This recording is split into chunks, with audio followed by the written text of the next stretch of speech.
No início da década de 1960, os consumidores estavam aprendendo a se relacionar com os suportes de comunicação e, a priori, enxergavam o rádio e a televisão como fontes de entretenimento e a mídia impressa, jornal e revista, como provedora de notícias e informações de utilidade pública. O jornal era responsável por propagar conteúdos referentes aos acontecimentos nacionais e locais, enquanto a revista servia de conselheira e amiga para as mulheres, seu principal público durante os primeiros anos de circulação.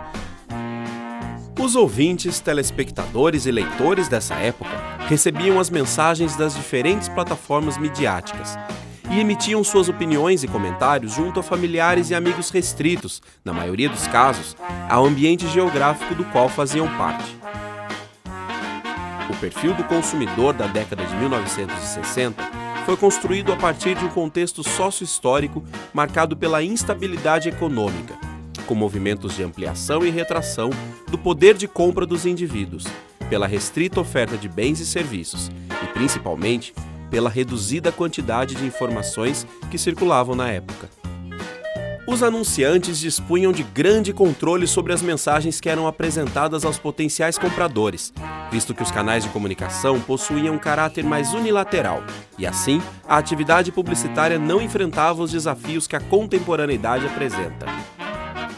Em outra vertente, vemos o ethos de consumo da década de 2010, que no Brasil tem sido marcado pelo desenvolvimento econômico, pela ascensão e maior participação da classe C na aquisição de bens e produtos, pela complexidade das estruturas familiares, pelo empoderamento feminino e pela ampla utilização da internet por diferentes perfis de públicos. Reconfigurando o cenário, temos a fragmentação da audiência, que agora faz com que os anunciantes disputem a atenção dos consumidores, em meio a muitas plataformas de mídia. Essa paisagem também nos convoca a compreender que, ao longo de 50 anos, o país passou por transformações significativas nas esferas política e econômica. O Brasil se tornou uma nação com melhores condições de vida. A expectativa média elevou-se para 73,4 anos em 2010 e apresentou novas configurações populacionais, pois, diferentemente da década de 1960, os indivíduos passaram a ocupar majoritariamente o espaço urbano, 84,4% do total. Tal panorama fez surgir uma nova dinâmica de consumo, com a ascensão e a maior participação da classe C na aquisição de bens e produtos. Em 2010, a nova classe média era formada por mais de 90 milhões de brasileiros, com renda entre R$ 1.115 e R$ 4.807, e já representava uma parcela importante dos gastos do Brasil, 41,35%, tornando-a a mais consumista do país. Empresas interessadas em atender a esse novo público lançaram segundas marcas e desenvolveram produtos com características peculiares que pudessem conquistar a demanda crescente. Televisores de plasma, computadores e passagens de avião se constituem como bons exemplos de mercadorias e serviços que passaram a ser comercializados em larga escala.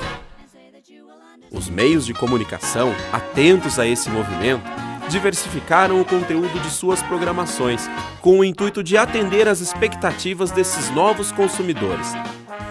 As revistas, que no passado serviam de amigas e conselheiras das mulheres, seu principal público, agora agregam novos temas como carreira, viagem, moda e sexo.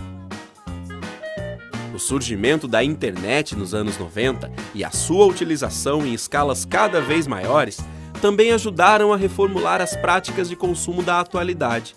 Nos anos 2000, houve uma explosão do comércio eletrônico no país, e 10 anos depois, esse tipo de transação já atingia a marca de 23 milhões de consumidores e 40 milhões de pedidos a grandes lojas varejistas.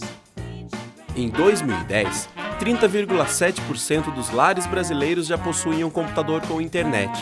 A crescente penetração desse recurso foi acompanhada pela consolidação dos meios tradicionais, a exemplo da televisão, do rádio, do jornal e da revista, suportes que não perderam sua capacidade de impactar o público através de suas potencialidades. A televisão conservou sua soberania em relação à presença nos domicílios, 95,1%, e ao alcance, 98% do total nos 9 mercados do consolidado Marplan, em 2010. Ao invés de concorrência direta aos meios clássicos de comunicação, a internet apresentou novas possibilidades de interação entre marca e consumidor, a partir de um fluxo bidirecional, diferentemente do que acontecia na década de 60.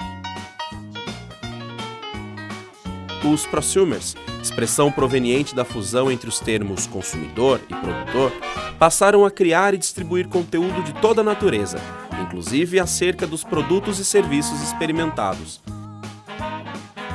As conversações, outrora restritas ao espaço geográfico, foram estendidas para as novas redes sociais surgidas, especialmente através dos sites de relacionamento, e assim, a prática da recomendação ganhou ainda mais relevância. Em meio a toda essa complexidade, o fato que não podemos negar é que o perfil do consumidor da década de 2010 ainda está sendo construído. Porém, constatamos que a transformação parece colocá-lo em um permanente estado beta, ativado por um bombardeio de novas tecnologias e taxas de incorporação de novos cenários à sua vida cotidiana. Por fim, é muito fácil afirmar que os consumidores de hoje são detentores de um nível de controle nunca antes visto, que moldam o mercado do marketing e que são forjados a partir das novas perspectivas comunicacionais. Mas o que temos mesmo que compreender é que com isso esses consumidores vêm redefinindo o jogo do consumo, da comunicação, dos relacionamentos, das marcas, das tecnologias e das mídias.